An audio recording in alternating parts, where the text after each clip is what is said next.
y'all have been getting the Georgia Gardening magazines that some of us have been bringing in. I don't buy many magazines because they usually ain't full of nothing but advertising. But that is one of the best magazines that I use for it's got good resources at a lot of the places that we go on garden tours. That's where I get the ideas from.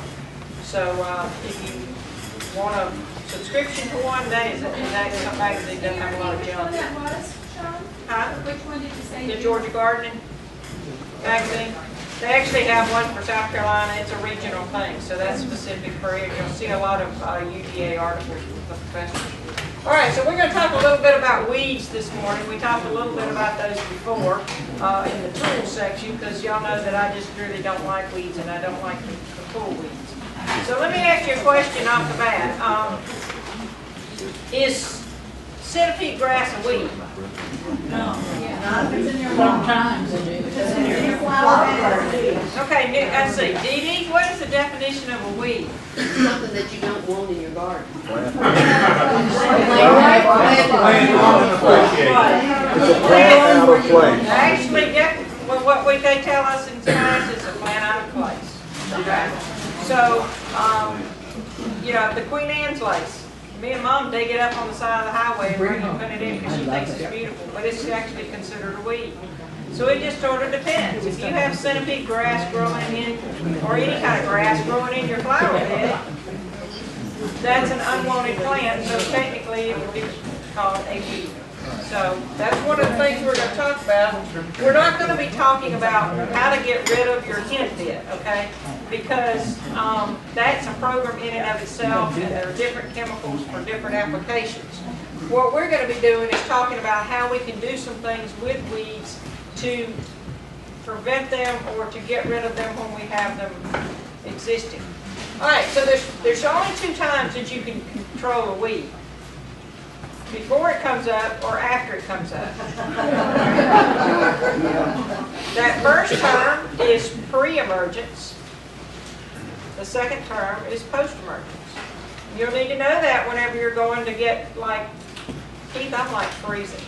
Are y'all cold? Yeah.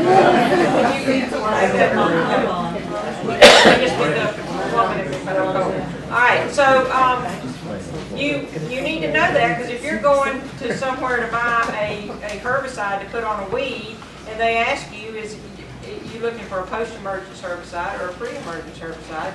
Well, has it already come up? If it's already come up, a pre-emergence ain't going to do you no good. If it's not come up yet, a post-emergence is not going to do good, okay? If you spray Roundup on the bare ground, it don't do any good, okay? It is a not soil-affecting post-emergence herbicide. So it doesn't have any residual soil effect. So those two words are important. Just remember pre and post, okay? So that's what we're going to do, but you're going to have to do both. If you're going to keep rid of weeds, you're going to end up having to do something with both of them.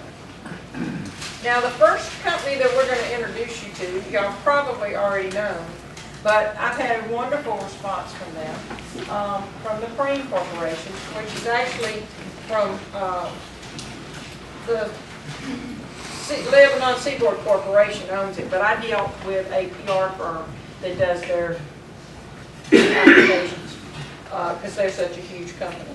Now, what we're going to talk about with them is 3 different products. Now, not only we're talking about the products, but we're talking about something new that they've come out with, which is a battery-operated sprayer. So if you were a spreader, so if you were unable to spread it with their little shovel with the holes in it that they've always provided before, they now have it in a battery-operated version, which we have for you to go home with today. Each one of these boxes has all 3 of the items inside of it. Preen, we got 2 things here, but what we're going to talk about first is their basic Preen, which I'm going to say this word, Keith. Di-thio here. He had to help me with that yesterday. They used to have trifluralin in their mixture, and they changed it a few years back. Now, those of y'all who are big friends with Bob down at Lockley know that he has a little formula that he puts out, and he uses trifluralin as one of those things to keep weeds down in flower beds. they made the choice of switching, and I did a lot of research last month. And it seems that there's a lot of the weeds, the broadleafs, that have become a little resistant to trichlor. In low dosage. Okay, well, whatever. This, you know, I think both of them work, but their biggest thing was that this diethyl here would You want us last. to applaud every time you hit that? Hey, I'm telling you. Applaud every time you work it. Asking for it. Would last longer in the southern heat. So if you go and you buy this product up north, it still has the other material in it. They switched over because this should last a little bit longer when you put it out. But what Preen is a pre-emergence granular herbicide that you put out in your flower beds. This is not a vegetable garden product, okay? Put out in your flower beds to prevent the weed seeds from coming up. I'm gonna let this lady tell you about it because she does a better job than me. But it's like anything else. I think you're going to use this in combination with. The one thing you want to remember though is if you're going to seed marigolds, or if you have hellebores in your garden, don't put this up close to them because they'll prevent the seeds from dropping and germinating of the ones that you want to grow. Okay? But if you're putting this around woody ornamentals, around existing conifers, around existing trees, go for it. Okay? It won't hurt your bulbs. There's a whole list of things it won't do. But we don't use this in the vegetable garden. We're going to talk about another product for the vegetable garden. Vegetable garden's a whole other story in itself. But let's let this lady talk because she said she does better gossip.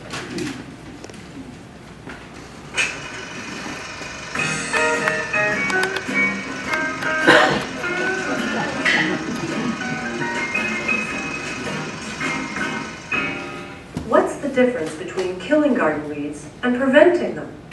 Hi, I'm Chris Holliday. That's just one of the weed questions we're frequently asked at Preen. In this video, we'll address some of the most common questions about dealing with weeds. Let's start with that first one. Killing weeds is one of the most time-consuming garden jobs. You can spray them, burn them, chop them, dig them out, and you need to do it over and over again. Why not make things easier? Why not stop weeds from ever growing in the first place? Sound incredible? It's not. You can actually prevent weeds in the garden with Preen. Preen doesn't kill weeds. It acts on seeds. It stops weed seeds before they sprout. Used as directed, you can use it with confidence around bedding transplants or mature plants. Preen weed preventers create an invisible weed-fighting barrier beneath the soil surface that keeps weed seeds from sprouting and forming roots. No roots, no weeds, no weeding. It's that simple. Another question involves combining Preen and mulch. Weed seeds need light to sprout. Mulch deprives them of light and prevents their sprouting. So why do we need Preen? The war against weeds is won at the seed level. There's an old saying that 1 year's weeds create 7 years' seeds. It's true. There are millions of dormant weed seeds buried in garden beds. Plus, garden mulch itself often contains weed seeds. Even more seeds enter the garden every day, carried in by the wind and by birds and animals. Mulch is a major weed prevention tool, but mulch can't do it all. Preen and mulch together are the 1-2 punch of weed prevention. Another question we hear often is, what is the best way to eliminate existing weeds? Just as Preen, when used as directed, won't affect your existing garden plants, it won't kill existing weeds. These weeds need to be eliminated. There are products that kill weeds, but then you still have unsightly dead weeds in the garden. We recommend that weeds be manually removed from the garden, roots and all. Ironically, removing weeds manually brings thousands of dormant weed seeds to the surface. Not a problem when you're armed with the Preen weed prevention routine. After weeding, simply add a layer of mulch and then sprinkle on Preen Weed Preventer. Water it in and you're on your way to a very manageable, weed-free garden. We hope we've answered some of your questions about dealing with and preventing weeds in the garden. As with any garden product, it's important to read the label and follow instructions. You can find Preen labels and other easy care gardening information on www.preen.com. While you're there, sign up for Preen's email, Garden and Landscape Tips, for timely updates and ideas on gardening and outdoor living. For Preen, I'm Chris Holliday. Happy gardening. Now, I'll tell you, they have got some of the most awesome, and I couldn't print it, they don't have it in a printable thing, southern weeds, pictures and photographs to help you ID the weed and give you a name of it on their website. They tried to get me a PDF of it so that I could print and give it to you, and we were not successful with that, but know that they've got a good one. Now, this is going to talk to you a little bit about this new design, which is the battery-operated spreader, which has just a little button, and then all you've got to do is walk, and it will shoot it up. Thanks, right?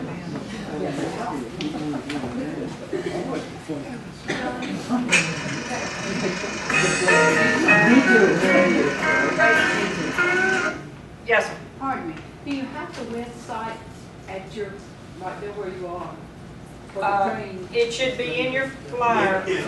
She said something different from Preen.com. It was preensomething.com. It's not in here. It'll be It'll be in the It'll be in the packet. It'll be in your packet, but it should be just, if you go to Preen.com, it'll take you to everything where all these videos are. It looks like it's under the package there. Image some, what does that say? Well, you'll probably see it at the end of this little video, because this is one that's showing how to use the little thing. Yes? Do you put the mulch on first and then the preen, or you put the preen on and then the mulch? Put the preen on and then the, mulch on first and then the preen. What? Mulch on first and then the preen. Generally, yeah, because the mulch is going to do a job. It does a separate job besides weed control. I don't guess it really makes a lot of difference. So you also get the weed seeds that are in the mulch. That's right. You get the weed seeds that are in the mulch, where if you put it under the mulch, you won't get that.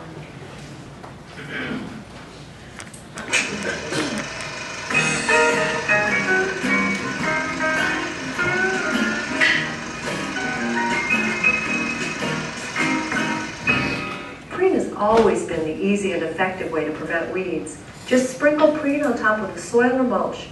Preen prevents weed seeds from sprouting, and you enjoy a more beautiful, weed-free garden. Now preventing weeds with Preen is even easier. This is Preen's innovative new battery-powered spreader. Here's how it works. As with any similar electronic product, use protective eyewear when using the battery-powered spreader. When you're ready, simply turn the power switch on while the bottle is in an upright position. Then tilt the bottle toward the ground. Gravity will feed the Preen granules into the fan. Adjust the angle of the bottle to control the flow. Apply as directed. Hold the bottle steady. Move through your garden at a moderate pace. Apply in an even back and forth motion. No shaking necessary. The battery-powered spreader evenly distributes Preen on top of the soil or mulch. Even distribution means maximum weed prevention. If your spreader ever clogs, turn the power switch to off and turn the dial on the top of the cap clockwise. This will free any granules that might be blocking the fan. Turn the switch back on and you're good to go. The battery-powered spreader makes an easy task even easier by minimizing hand and wrist movement. The spreader's steady flow allows for even distribution in wide areas and also in narrow areas and under shrubs. When you're done, turn the power switch off while the bottle is still pointed downward. Preen's new battery-powered spreader is available on both Preen Garden Weed Preventer and Preen Southern Weed Preventer. So no matter where you live, preventing weeds is easier than ever. No weeds, no weeding. Preen works so you don't have to. For Preen, I'm Chris Holliday. Happy gardening. All right, now, is this the, yes? How long is it effective? About 4 months is what they say. Now, the one thing that I did read last night when I was doing some studying was that one of the biggest mistakes people make is you need to water it in within about, they said the maximum amount of time is about 7 days. If it doesn't get watered in during that amount of time, it's going to evaporate out into air. So you want to be sure you put it down, water it in. Now, a lot of the, if you go and do some looking at the Preen website, they'll show you an application rate next to a dime, so that you can see about what it looks like.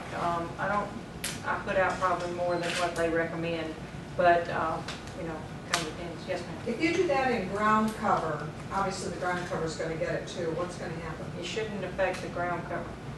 It's It's very selective. It's selective for seeds, and it's selective for the type of thing that is prevented. And there's a long list on the back that you can read, but for most of your flower beds, it ought to do. Yes, ma'am. What's the difference between the garden and the southern? The southern has the dip, say it, Keith, Oh, okay, dip out here. okay. I knew I could get that. The other one still has the older compound in it for people up north where it's not quite as hot. This is only good against weed seeds, not weed roots that may be down in the. That's right. It's only good against weed seeds, but a lot of our weeds that we have, clovers and henbits and all that, are carried mostly by the wind and birds through seed distribution. It doesn't affect grass. No, but this would not be the product that you would use on grass. This is mostly a garden. You wouldn't want to be doing your lawn. Around the edges. Oh, it's not gonna, it shouldn't hurt that. No, it shouldn't hurt that. All right, now, their other product that is in also the new battery operated spreader is a post-emergence herbicide. What does that mean? After it comes up for the lawn. It has a common chemical in it called dicamba, which is in a lot of weed control agents. One thing I like about this, though, is you do have to be careful when you're spraying any weed thing that you don't hit your shrubs and your stuff like that, because you can brown them out and you can cause some damage. When you put this out in the granular form, it's less likely to stay attached to the foliage if you get it off and to the side. One of the biggest things you have to, y'all have used weed and feed fertilizer. If you're not careful putting out weed and feed with a spreader and you throw it over in the flower beds, you can really cause a lot of damage to your ornamental plants. Okay?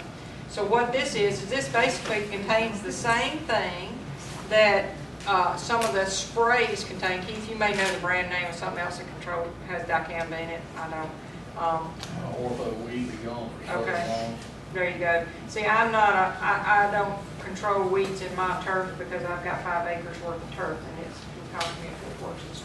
But this, what's nice is if you have a small lawn or you want to get up close, you're using a big push spreader to put out a material. You can't get into some of these small spaces. These granules are the same size as these little granules, so you can get up into tight spaces, but this is designed to put on your grass after you already have crabgrass up or poana or, you know, the henbit or whatever. I let mine grow out. Does it work on onion? I don't know about that. Does it work on wild onion, Keith? I don't know. It gives you a full list on the back of each one of these of what it will and will not. It does a very good job on your little broadleaf weeds that come up on the lawns, henbit, chickweed, those type of weeds, dandelion. Onion, it'll kind of beat it up a little bit, probably will not take it out. So if you've got a small turf area that you're dealing with, this is a real easy way to put it out. Now understand that both of these things, when you buy them, they're completely refillable. So you can either buy their little refill packs that they've now come up with, or you can buy the big bucket and save yourself some money and pour it into the little hand-operated. Does that mean those batteries can be changed? Can be changed, yeah. It's got a battery compartment right here. So, now, the last product that's in the box, each one of these boxes contains all 3 additional things, is their version of a vegetable garden organic weed control. Now, yes ma'am? How long will that battery last? Have no idea. It depends on how long you use it, how many times you use it. I mean, I'm not saying, but I really don't know. It looks like it's just a little old bitty AA battery. I would think it would last you the growing season without any problem throughout the summer. Especially if you're only going to put it out, you know, every 4 months or every 3 months or something like that. Their last one, some of y'all may have gotten, we had a guy come in and talk to us about organic gardening. Now, I'm going to tell you right now, I think that if you think you're going to have a yard in Georgia with a lot of pretty plants and a vegetable garden and everything else, and you're not going to use a chemical to control weeds, fungicides, fungus, or whatever, you're living in another world, another planet than the rest of us. It just is not going to happen. And one thing I want you to know from my background in chemistry is that some of the things that are certified for organic are more dangerous than the chemicals that are now being produced and put out there by the company. Especially, I'll throw out something for Bayer. Bayer's making some nice lines of chemicals, but the half-life, which is what is called, is the amount of time that it takes for half the chemical to go away, which is usually what's used to determine its harmfulness. On some of the original organic materials is longer. So just because it says organic on it, don't think you're necessarily being safer. Okay? Vegetable gardening, I think a lot of us have gotten to the point where you use only a limited amount of stuff, you grow more than you need, and you get what you get. Because we don't like to spray our food with stuff that, you know, we're going to eat. Now, their product here is one that has been advertised for several things. This corn glue meal. I doubt it works very much for a lot, but they sell it, and you're welcome to try it. That's the only place I'm probably going to have to hand pull some weeds. Okay, it's in my vegetable garden. You know, they say it does, and we've got a guy over at the Lake Oconee area who's doing some organic work, Wesley Seegers, who says that he's used this with some success. If he has, y'all try it and see and let me know, because it is the only what they want to call weed preventer thing that they're using is a corn glue meal. Okay. Otherwise, just as I said, don't get in the wagon of your head in the wagon of, well, I absolutely can't spray anything on my grass because, you know, my dog chews the grass. Well, I got two that I guarantee you are closer to my children than anything, and I'm not going to put anything on them that might damage them. Once it dries, a lot of the stuff ends up being not a problem. You know, just looking at this says that size container covers 250 square feet. Same size container, this covers 1,120 square feet. So I mean, you can tell what you got to pile this stuff on. Yeah, you got to smother it. And there's actually other ways in the vegetable garden that we can discuss about preventing or lessening your weed applications. 3 sheets of newspaper and some mulch. All right, now this is these spreader things are their new for this year.